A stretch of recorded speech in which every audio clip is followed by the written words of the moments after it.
Evolution of man, या आप कह सकते हैं ह्यूमन एवोल्यूशन। ह्यूमन एवोल्यूशन, देखिए बेटा, ह्यूमन एवोल्यूशन की शुरुआत होती है, ह्यूमन एवोल्यूशन की स्टार्टिंग होगी सबसे पहले 15 मिलियन ईयर अगो। 15 मिलियन ईयर अगो सबसे पुराने जो हमारे एंसेस्टर्स थे उन्हें कहा जाता था ड्रायोथीकस अफ्रीकांस। ड्रायोथीकस अफ्रीकांस, ये ड्रायोथीकस अफ्रीकांस बेसिकली बेटा एप लाइक हुआ करते थे, और ये ट्रीज के ऊपर रहते थे। तो मैं कह रहा हूं ये एबोरियल हुआ करते थे। एबोरियल मतलब जो ट्रीज के ऊपर रहता हो, ट्री ड्वेलर्स थे ये। और ये अपने फोर और हाइंड दोनों लिम्स की मदद से चल पाते थे। इन्हें नकल वॉकर कहा जाता था। क्या थे ये? नकल वॉकर्स। तो ये नकल वॉकर हुआ करते थे,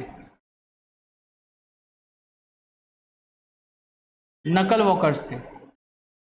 ये अपने फोर एंड हाइंड दोनों लिम्स को यूज करते थे चलने के लिए बेटा, वो यूज करते थे लोकोमोशन के लिए।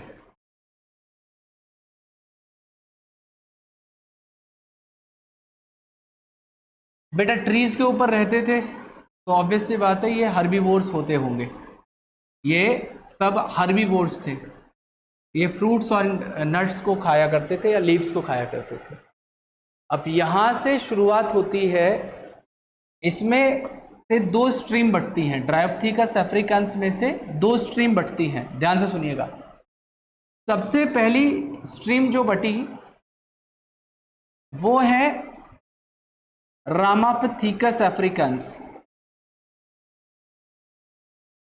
रामापिथेकस, ये रामापिथेकस इन्हीं ड्रायोथीकस अफ्रीकांस से बने थे, और ये ज्यादा मैन लाइक दिखते थे, मोर मैन लाइक थे। और यहां से दूसरी स्ट्रीम बटी जिसमें आज के जो मंकीज हैं, गोरिल्लाज हैं, चिंपैंजीज हैं, ये सब इसकी दूसरी स्ट्रीम से बटे बेटा। तो इनका इवोल्यूशन अलग हुआ है, हमारा इवोल्यूशन यहां से स्टार्ट होगा। लेकिन हमारे दोनों के कॉमन एंसेस्टर थे ड्रायोथीकस अफ्रीकांस, बने रामापिथेकस। अब रामापिथेकस के लिए आपको जो डेट याद रखनी है, ये भी 15 मिलियन ईयर अगो बेटा हमारे इस अर्थ के ऊपर प्रेजेंट थे। अब क्या होता है, रामापिथेकस अफ्रीकांस जो एबोरियल थे, जो ज्यादा ह्यूमन जैसे दिखते थे, ये भी बेसिकली नकल वॉकर ही थे। ये भी बाइपेडल लोकोमोशन नहीं कर सकते थे, पैरों पे अपने नहीं चल पाते थे। ये भी दोनों हाथ पैरों की मदद से ही चलते थे। इनके हाथ और पैर दोनों की लेंथ लगभग बराबर थी बेटा, लगभग बराबर थी। लेकिन तो मैं इसमें एक बात ऐसे लिख दे रहा हूं कि ये भी नकल वॉकर ही थे, ये भी नकल वॉकर्स थे। इनका स्ट्रक्चर भी इरेक्ट नहीं था, बाइपेडल लोकोमोशन ये नहीं कर पाते थे। इनसे रामापिथेकस से इवॉल्व हुए लगभग आज से 3 to 4 मिलियन ईयर अगो। उन्हें कहा गया ऑस्ट्रेलोपिथेकस अफ्रीकांस। ये ऑस्ट्रेलोपिथेकस अफ्रीकांस पहले ऐसे ह्यूमंस थे जो बाइपेडल लोकोमोशन कर पाने में कैपेबल थे, जो सेमी इरेक्ट स्ट्रक्चर रखते थे और अपने इनके हैंड्स फ्री हो चुके थे और पैरों की मदद से ये मूव कर पा रहे थे। और इनके जो फॉसिल्स मिले हैं उनसे इनकी ब्रेन कैपेसिटी का भी पता चला कि इनकी जो ब्रेन कैपेसिटी थी वो लगभग 500 सेंटीमीटर क्यूब हुआ करती थी।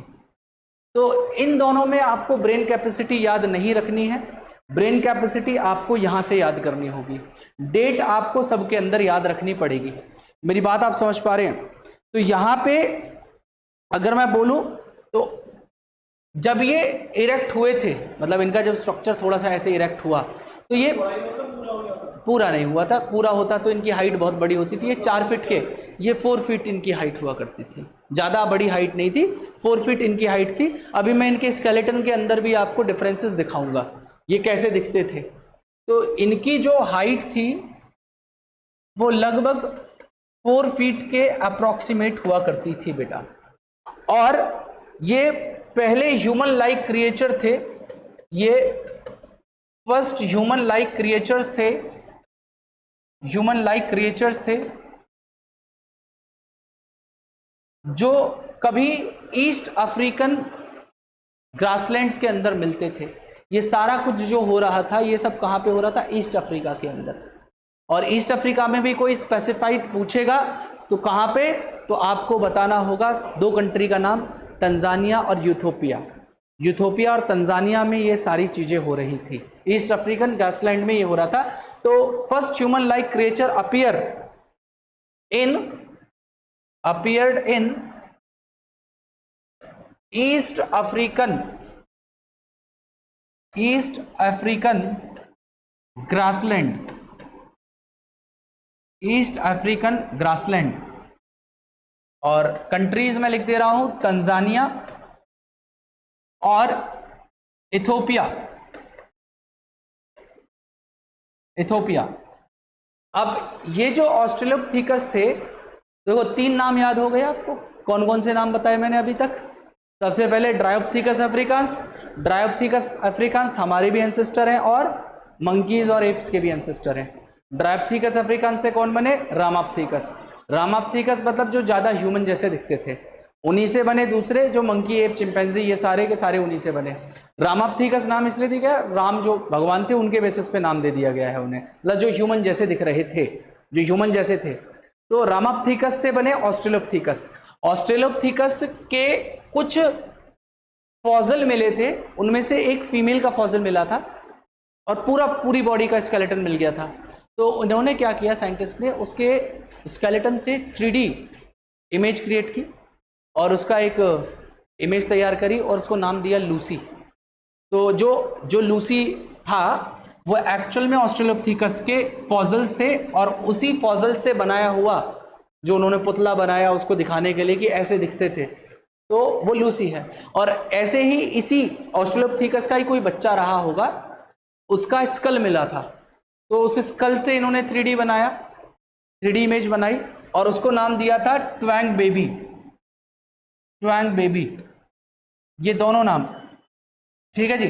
मतलब आप अगर इन्हें देखना चाहें तो मैं आपको दिखा देता हूं कि ये कैसे इवॉल्व हो रहे थे।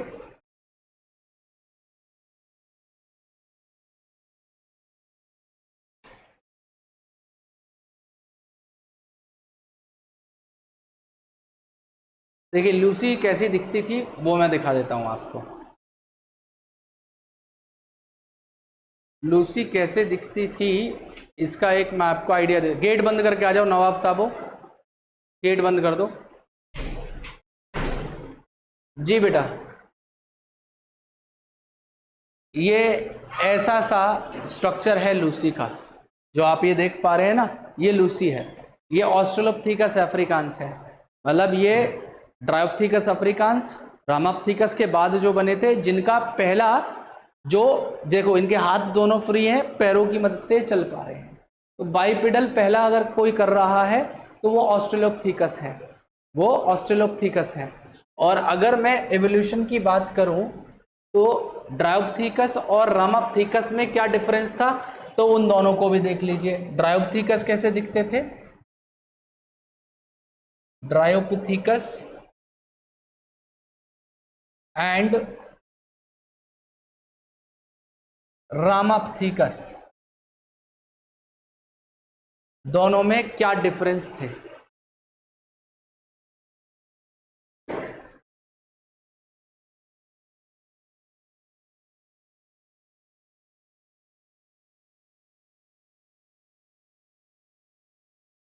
देखिए ड्रायोप्थिकस ऐसे थे, ऐसे से ज्यादा बंदर जैसे ज्यादा दिखते थे, they are more ape like बेटा, ठीक है जी। और रामाप्थिकस जो थे, रामाप्थिकस जो थे वो थोड़े ह्यूमन जैसे, मैन जैसे ज्यादा दिखते थे, और वो लोकोमोट कर सकते थे, ठीक है। ये हालांकि इन्होंने गलत डायग्राम यहाँ पे दिया हुआ है, ये तो इन्होंने ऑस्ट्रेलोपिथेकस का दिया हुआ है डायग्राम, ऐसे नहीं थे, मतलब they are more over like somehow like this, ऐसे से थे। रामाप्थिकस जो थे वो ऐसे से थे, मतलब ज़्यादा ह्यूमन जैसे दिखते थे, ड्रायोप्थिकस पूरे बंदर जैसे थे, ठीक है। मोर मैन लाइक थे रामाप्थिकस बेटा, ठीक है। और रामाप्थिकस के बाद में आए थे ऑस्ट्रेलोपिथेकस, ठीक है। मतलब अगर यहाँ पे इन्होंने इमेज दिखाई हुई है तो इस इमेज के अंदर ज़्यादा बेहतर इमेज मैं आपको एक बार दिखा देता हूँ। ये थोड़ा सा बेटर है, हालांकि इन्होंने सीधा एप दिखाया है, ये एप है। ये कौन है? ड्रायोप्थिकस है। ये कौन है? ड्रायोप्थिकस अफ्रीकांस है। ड्रायोप्थिकस के बाद में रामाप्थिकस और ऑस्ट्रेलोपिथेकस इन्होंने यहाँ पे नहीं दिखाए हैं। रामाप्थिकस और ऑस्ट्रेलोपिथेकस यहाँ पे नहीं दिखाए हैं। मतलब अगर आप बात करें तो ये है ड्रायोपिथेकस। ड्रायोप्थिकस के बाद में बने थे दो, इनसे बने रामाप्थिकस, रामापिथिकस, और रामाप्थिकस के बाद में आए थे ऑस्ट्रेलोपिथेकस, ऑस्ट्रेलोपिथेकस। तो जो ड्रायोप्थिकस थे जैसे ये थे एप जैसे, नकल वॉकर, मतलब ये अपने हाथ ऐसे थे, तो ये हाथ से ऐसे ऐसे चलते थे, इसलिए नकल वॉकर इन्हें मैं कह रहा हूँ। और जैसे ये नकल वॉकर थे, ये ड्रायोप्थिकस ही है, ऐसे ही रामाप्थिकस भी संभव थे, लेकिन वो थोड़े से हल्के से ज़्यादा इनसे अलग थे, मतलब वो पूरा नहीं, कभी कभी वो स्ट्रेट भी रह सकते थे। रामाप्थिकस से बने ऑस्ट्रेलोपिथेकस, और ऑस्ट्रेलोपिथेकस पहले इरेक्ट स्ट्रक्चर वाले बाइपेडल लोकोमोशन करने वाले ऑर्गेनिज्म थे, जिनकी हाइट थी 4 फीट की। ऑस्ट्रेलोपिथेकस से आए होमो हैबिलस। अब देखो यहाँ पे ये 3 नाम याद हो गए आपको, कौन कौन हुए? ड्रायोप्थिकस, रामाप्थिकस, ऑस्ट्रेलोपिथेकस, 3 नाम याद हो गए। अब इसके आगे का सीक्वेंस कैसे याद रखना है? इसके आगे का सीक्वेंस याद रखेंगे हेंस, हेंस मुर्गियां, तो हेंस से हो जाएगा एच मतलब Homo habilis, Homo erectus, Homo Neanderthal, Homo sapien sapien. मेरी बात समझ पा रहे हैं? Homo habilis, Homo erectus, Homo Neanderthal, Homo sapien.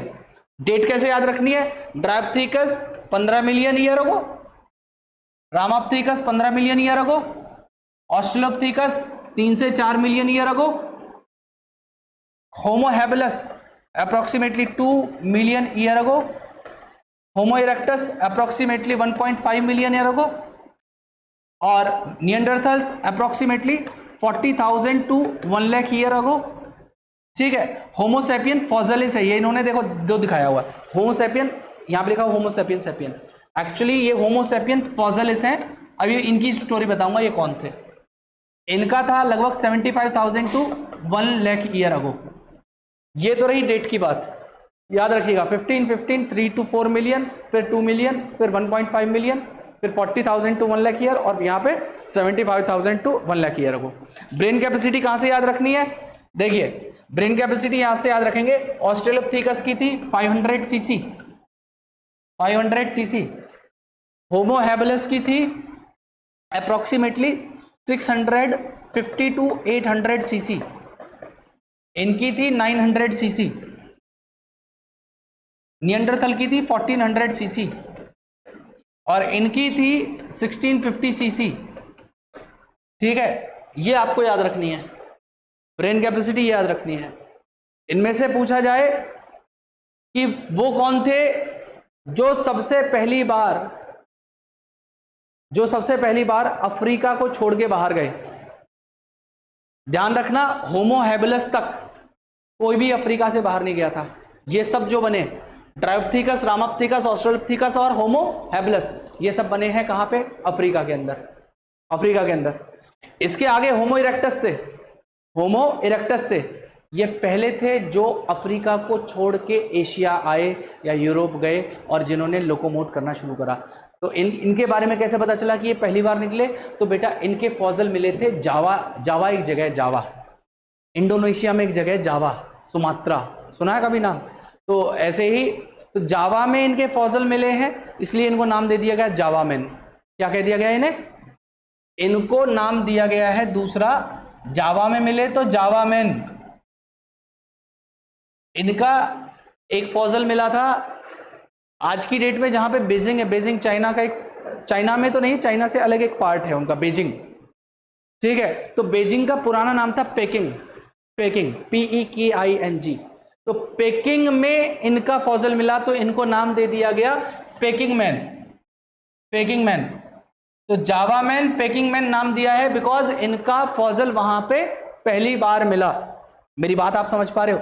और आपकी एनसीईआरटी के हिसाब से, आपकी एनसीईआरटी के हिसाब से पहला होमोनिड ये है। मतलब होमोनिड बोला गया किस लिए? होमोनिड पहला इसलिए बोला गया जो ज्यादा ह्यूमन जैसा दिखता था। हालांकि पता नहीं, मेरे को एक रीजन समझ में नहीं आया, ऑस्ट्रेलोपिथेकस जो थे वो भी बाइपेडल लोकोमोशन कर पा रहे थे। वो बाइपेडल लोकोमोशन, अपने हाथों को उनका फ्री हो चुके थे, पैर उनके चलने के काम में आ रहे थे। लेकिन इन्होंने पहला होमोनिड बनाया है किसको? होमो हैबिलस को। और साथ साथ में इन्होंने पहला होमो हैबिलस को ही पहला होमोनिड के साथ साथ हैंडीमैन भी बताया है। मैं इसका सीक्वेंस लिखवा दूंगा, आप बस समझ लीजिए, पहले याद कर लीजिए। पहला हैंडीमैन, हैंडीमैन का मतलब जो हाथों की कलाएं जानता हो, जो हाथों की कला में पारंगत हो। जैसे कोई लकड़ी का पीस मिल गया, उसको काट छील के कुछ टूल बना लिया, इसे कहते हैं हैंडीमैन। पत्थर को घिस लिया, उससे कोई शार्प करके बना लिया। अच्छा, एक चीज और याद रखना, होमो हैबिलस मीट वीट नहीं खाते थे। ये अपने बचाव के लिए उन टूल्स को बनाते थे, टूल्स को बचाव के लिए बनाते थे। ये हर्बीवोर्स थे, ठीक है। अब होमो इरेक्टस जो आए, ये थोड़े से शैतान टाइप के थे। शैतान क्यों कह रहा हूं मैं इन्हें? क्योंकि पहली बार इन्होंने इनिशिएटिव लिया कि हम इस अफ्रीकन जो कॉन्टिनेंट है उसे छोड़ेंगे और नई नई जगहों पे जाएंगे। और इन्होंने पहली बार मीट खाना शुरू किया था। होमो इरेक्टस ने पहली बार मीट खाया था, इससे पहले किसी ने मीट नहीं खाया था, सब हर्बीवोर्स थे।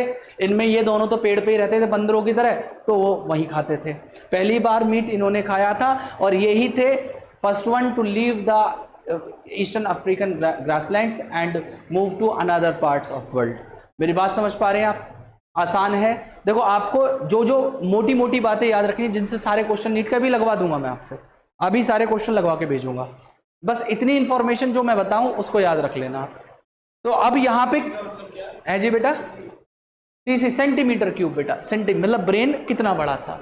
इनके स्कल मिले हैं, तो स्कल के अंदर जो क्रेनियम की कैविटी है, उसके कैविटी के हिसाब से वो स्पेस निकाल लिया गया कि जितना खाली स्पेस होगा तो उतना ही ब्रेन उसके अंदर एकोमोडेट होता होगा। तो उसके हिसाब से उसका सरफेस एरिया बताया कि इतना सेंटीमीटर क्यूब इनका ब्रेन हुआ करता था, ठीक है। ये है सीसी का मतलब। अब यहां पे एक बात समझिएगा, मैंने बता दिया आपको ये होमो इरेक्टस थे। अच्छा, होमो इरेक्टस ने आग को कंट्रोल करना भी सीख लिया था, आग को कंट्रोल करना सीख लिया था। और इन्होंने फैमिली सिस्टम डेवलप किया। क्या डेवलप किया? Family system. Family system develop करने के पीछे की वजह ये रही होगी, ये वजह रही होगी कि इन्होंने ये पाया कि भाई अकेले रह रहे थे तो ज़्यादा वाइल्ड एनिमल्स अटैक कर रहे थे, वाइल्ड एनिमल्स का ज़्यादा अटैक हो रहा था अकेले रहने पे। तो और जब ये झुंड में रहते थे तो कोई कम वाइल्ड एनिमल्स इन्हें अटैक करते थे। तो इन्होंने सोचा कि भाई ऐसा कर लेते हैं कि भाई हम एक साथ ग्रुप में या परिवार में रहते हैं एक साथ, तो ज़्यादा जो बाहर से लोग आएंगे या बाहर से जो वाइल्ड एनिमल अटैक करेंगे तो हम साथ में मिलकर उससे देखेंगे। तो इसीलिए इन्होंने फैमिली सिस्टम भी होमो इरेक्टस ने पहली बार डेवलप किया, ठीक है। अब आती है बारी होमो इरेक्टस से आगे इवॉल्व हुए निएंडरथल्स। नियंडरथल्स, ये सब होमो नियंडरथल्स ही हैं, ध्यान से सुनना। होमो हैबिलस, होमो इरेक्टस, होमो सैपियन नियंडरथल्स, होमो सैपियन फॉसिलिस और होमो सैपियन सैपियन। अब नियंडर पहले वो पर्सन थे, ये 1400 सीसी वाले, जिन्होंने पहली बार अपनी बॉडी को हाइड करना शुरू किया। मतलब इससे पहले सब नंगे घूम रहे थे, मतलब पहली बार इन्हें शर्म आई कि हम कपड़े वपड़े पहन लेते हैं, ठीक है, नंगे घूमना अच्छी बात नहीं है। तो इन्होंने, नहीं हो सकता है कि इन्होंने कपड़े इसलिए भी पहने हो क्योंकि इन्होंने आइस एज को सर्वाइव किया था, ठंड बहुत ज़्यादा थी, तो हो सकता है इन्हें ठंड लगी हो, इस चक्कर में कपड़े पहन लिए हो, इससे पहले ज़रूरत नहीं रही होगी। ठीक है, दिमाग भी आ गया था, लेकिन दिमाग से सभ्यता थोड़ी आती है, कल्चर। तो अब इनको नियंडरथल नाम इसलिए मिला कि एक जर्मनी में एक जगह है नियंडर वैली, नियंडर वैली जर्मनी में, वहां पे इनके फॉसिल मिले थे, इसीलिए इसको नाम दे दिया गया नियंडरथल्स। मेरी बात समझ पा रहे हो? तो इन्होंने आइस एज को सरवाइव किया, इन्होंने पहली बार कपड़े पहनने शुरू करे नियंडरथल्स ने, और इन्होंने अपने डेड वंस को दबाना, बरी करना शुरू कर दिया था।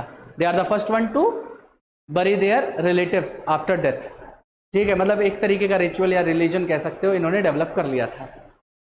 अब ध्यान रखना, जब नियंडरथल इस अर्थ पे थे उस टाइम पे होमो सेपियन फॉसिलिस भी थे, मतलब ये दोनों इनसे इवॉल्व हुए थे।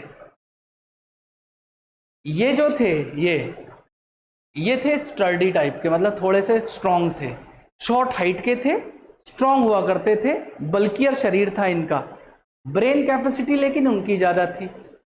इन्हें क्रो मैग्नोन मैन कहा गया। तो इनमें छिड़ी लड़ाई, किसमें? इनमें और इनमें। हाँ, इन्होंने इन्हें मार डाला, नियंडरथल्स को मार डाला। तो हम जो बने हैं, हम इनसे बने हैं, ये वाले बीच के गायब कर दो। लेकिन ये थे, मतलब ऐसा नहीं है कि ह्यूमंस में डीएनए नहीं है, कुछ जगह ऐसा भी हुआ था, जो होमो सेपियन फॉसिलिस थे, जो क्रो मैग्नोन मैन थे, उन्होंने इनकी फीमेल के साथ मेट भी किया होगा, तो कुछ जगहों पे इनका डीएनए प्रेजेंट है। कुछ ट्राइबल कम्युनिटीज में नियंडरथल वाले डीएनए मिल जाते हैं, उनका फेस जैसा मिल जाता है कि हाँ ये नियंडरथल का डीएनए है। लेकिन जो ज्यादा स्ट्रीम बटी वो इनसे आगे बढ़ी। तो ये दोनों में डिफरेंस कैसा था वो भी मैं आपको दिखा देता हूं। यार पूरा मिटाना पड़ जाएगा, खैर कोई बात नहीं, अभी मैं लिखूंगा दोबारा इसे। अभी ये समझाने के लिए था, ये समझाने के लिए था, सीक्वेंस आपके दिमाग में आ जाए। देखिए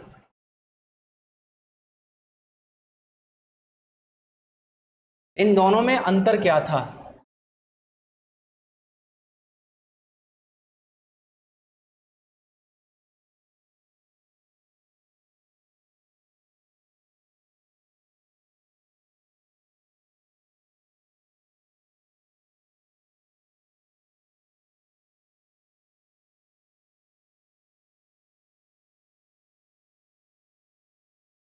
देखो ये थे नियंडरथल्स जिन्होंने पहली बार कपड़े पहने, और एक अच्छा पहने हुए जो चड्डी पहने हुए ये क्रो मैग्नोन मैन है।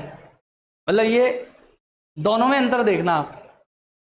ये वाले जो थे नियंडरथल, आप इनकी जो नोज है वो देखेंगे थोड़ी चौड़ी टाइप की है, जॉ रेज इनका थोड़ा सा ज़्यादा चौड़ा है, शरीर देखिए थोड़ा ज़्यादा बल्कियर है, स्ट्रॉन्गर है। Cro Magnon man lean and thick है, इनकी बॉडी जो है पतली है, लीन है, ब्रेन कैपेसिटी इनकी इनसे ज़्यादा थी। नियंडरथल से ये ज़्यादा स्ट्रॉन्ग थे, मतलब ब्रेन कैपेसिटी में ज़्यादा। अगर स्ट्रॉन्गनेस की बात करूँ तो ये स्ट्रॉन्ग ज़्यादा हुआ करते थे। हाइट में नियंडरथल थोड़े छोटे थे। तो इन दोनों में हुए इनकाउंटर्स, मतलब दोनों में एक तरीके से समझ लो एक रेस की लड़ाई चली, जो भी रेस की लड़ाई हुई हो, क्रो मैग्नोन मैन और इनमें। मॉडर्न ह्यूमन जो है, मॉडर्न ह्यूमन मतलब ये इससे बना हुआ है, किससे? होमो सेपियन फॉसिलिस से। तो आपसे पूछा अगर जाए कि हम लोग जो मॉडर्न ह्यूमन है वो डायरेक्टली किससे आया है, तो ऑप्शन मिलेगा या तो क्रो मैग्नोन मैन मिलेगा आपको, क्रो मैग्नोन मैन या होमो सेपियन फॉसिलिस। तो हम बने हैं सीधा का सीधा होमो सेपियन फॉसिलिस से, और नियंडरथल्स हो गए खत्म। लेकिन नियंडरथल आज भी मिलते हैं, कहीं कहीं पे नियंडरथल का डीएनए मिल सकता है, जैसे कुछ ट्राइब्स हैं जहाँ पे नियंडरथल मिल जाते हैं, ठीक है। जैसे ये कोई फीमेल है, इसको बताया गया कि भाई इसके अंदर निएंडरथल डीएनए है। इसकी फेशियल कैरेक्टर को देख के देखा गया कि बोला ये डीएनए या इसका जो जेनेटिक्स है वो निएंडरथल से मिलता जुलता है। इसके अलावा कुछ ट्राइब्स और हैं जो निएंडरथल से, उनके डीएनए से मिलते जुलते हैं। जैसे ये सब निएंडरथल की शेप, मतलब जो उनका फेस है ये निएंडरथल थे, ऐसे दिखते थे निएंडरथल। और जो क्रो-मैग्नन मैन थे या होमो सैपियन फॉसिलिस थे, मतलब ये एक और डायग्राम दिखाया गया कि आज की डेट में अगर निएंडरथल होते मॉडर्न डे में तो कैसे कपड़े वपड़े पहन के कैसे दिखते वो। मतलब ये इन्होंने एक इमेजिनेशन, एक पिक्चर तैयार की है कि इफ निएंडरथल्स सर्वाइव्ड और वो आज की डेट में होते तो कोट पैंट पहन के कैसे दिखते, ऐसे से दिखते वो निएंडरथल्स। तो क्रो-मैग्नन मैन या होमो सैपियन फॉसिलिस कैसे थे, तो उसकी बात कर लेते हैं। यहाँ पे मैं लिख दे रहा हूँ होमो सैपियन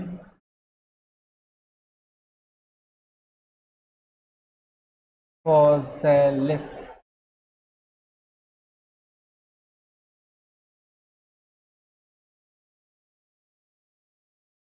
देखो मतलब ह्यूमन जैसे ही है, इसमें ज़्यादा कुछ आपको वो ज़्यादा परेशान या कुछ ऐसा होने की ज़रूरत नहीं है। ह्यूमन जैसे ही लगभग दिखते थे होमो सैपियन फॉसिलिस। ठीक है, होमो सैपियन फॉसिलिस तो इंसानों की इमेज आ रही है। खैर वापस आ जाते हैं अपने उस पर। आप मेरे साथ में लिखना चालू करेंगे, जो मैं लिखूंगा आप उसको एज इट इज़ लिखेंगे। आपको क्वेश्चंस लगाने में बहुत सहूलियत मिलेगी।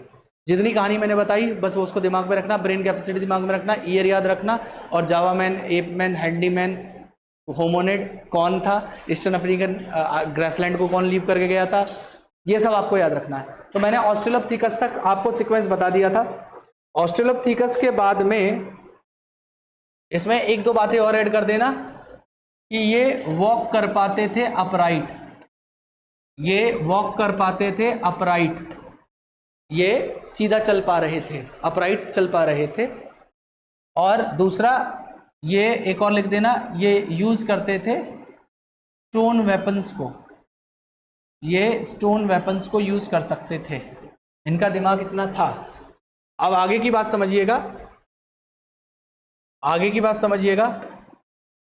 अब आते हैं अब आपके देखो ऑस्ट्रेलोपिथेकस के बाद क्या याद रखना है, हेंस। तो अब आएंगे कौन, होमो हैबिलिस, होमो हैबिलिस। अब होमो हैबिलिस जो होंगे ये इनके इवॉल्व कब हुए, 2 million year ago. Brain capacity 650 CC to 800 CC, ठीक है, 800 सीसी। इनको एनसीईआरटी बोलती है कि ये फर्स्ट होमोनिड थे, ये पहले होमोनिड थे, या इन्हें बोला गया कि ये टूल मेकर्स थे या हैंडीमैन थे, या हैंडीमैन थे, ये बात बोली गई। ठीक है जी, ये हैंडीमैन थे।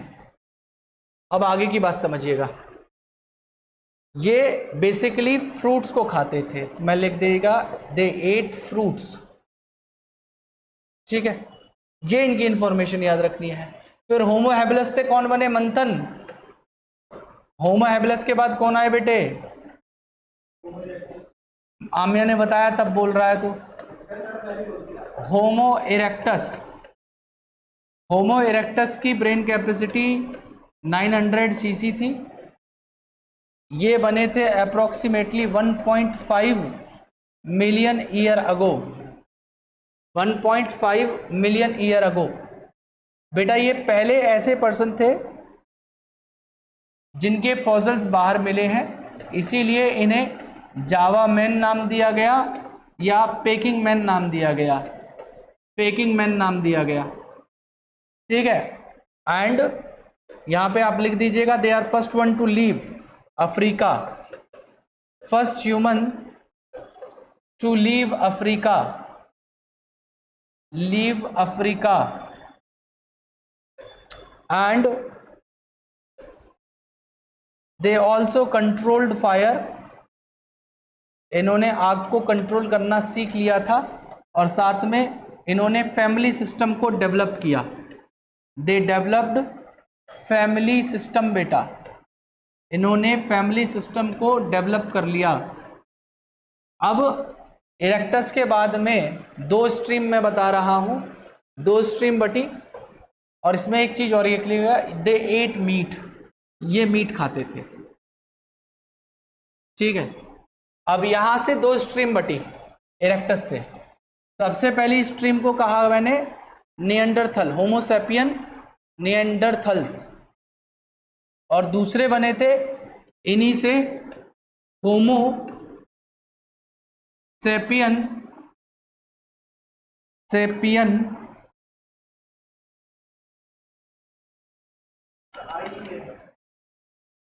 होमोसेपियंस फॉसिलिस। जो निएंडरथल्स थे, ये इनका अगर आपको डेट याद रखनी है तो आप याद रखेंगे date approximately 40,000 to 1 lakh year ago. Homo sapien fossils में आप डेट याद रखेंगे 75,000 to 1 lakh year ago. Brain capacity इनकी याद रखेंगे 1400 सेंटीमीटर क्यूब। इनकी ब्रेन कैपेसिटी आपको याद रखनी है 1650 सेंटीमीटर क्यूब, ठीक है। निएंडरथल्स में आपको और क्या इंफॉर्मेशन लिखनी है कि बेटा ये इन्होंने सरवाइव किया था आइस एज को, दे सरवाइव आइस एज। दूसरा बेटा इन्होंने कवर कर लिया था अपनी बॉडी को हाइड्स के साथ में, विद हाइड्स। दूसरा ये अपनी डेड बॉडीज को बरी करने शुरू कर दिया था इन्होंने, तो दे बरीड डेड वंस। उसके अलावा बेटा ये केव में रहा करते थे, तो ये केव ड्वेलर्स थे, ये केव्स में छिपके रह सकते थे, कि केव ड्वेलर्स थे। और होमोसेपियन फॉसिलिस के आगे इन्हें नाम दिया गया था क्रो-मैग्नन मैन, ठीक है। और इन्हीं क्रो-मैग्नन मैन से आज की डेट में जो ह्यूमंस हैं वो इवॉल्व हुए हैं। तो मैं लिख दे रहा हूं, यहां से बने होमो सेपियन, ये सबसे ज्यादा सिविलाइज्ड थे, ठीक है, ये सबसे ज्यादा सिविलाइज्ड थे। इन्होंने डेवलप किया आर्ट कल्चर, इन्होंने डेवलप किया था आर्ट को, कल्चर को। एग्रीकल्चर इन्होंने करना शुरू किया, एग्रीकल्चर इन्होंने शुरू कर दिया था। लैंग्वेजेस इन्होंने बना ली थी, और एनिमल्स को डोमेस्टिकेट करना शुरू कर दिया था। दे ऑल्सो डोमेस्टिकेटेड एनिमल्स, इन्होंने एनिमल्स को डोमेस्टिकेट करना शुरू कर दिया था बेटा। दूसरा, कुछ इनके डेट्स मिली हुई हैं, 18,000 साल पहले केव पेंटिंग मिली है, 18,000 ईयर अगो इनकी केव पेंटिंग मिली है, केव पेंटिंग्स मिली हैं। और लगभग 10,000 साल पहले इन्होंने एग्रीकल्चर करना शुरू कर दिया था। तो ये रही बात ह्यूमन एवोल्यूशन की, जो आपको याद रखनी होगी। टॉपिक खत्म।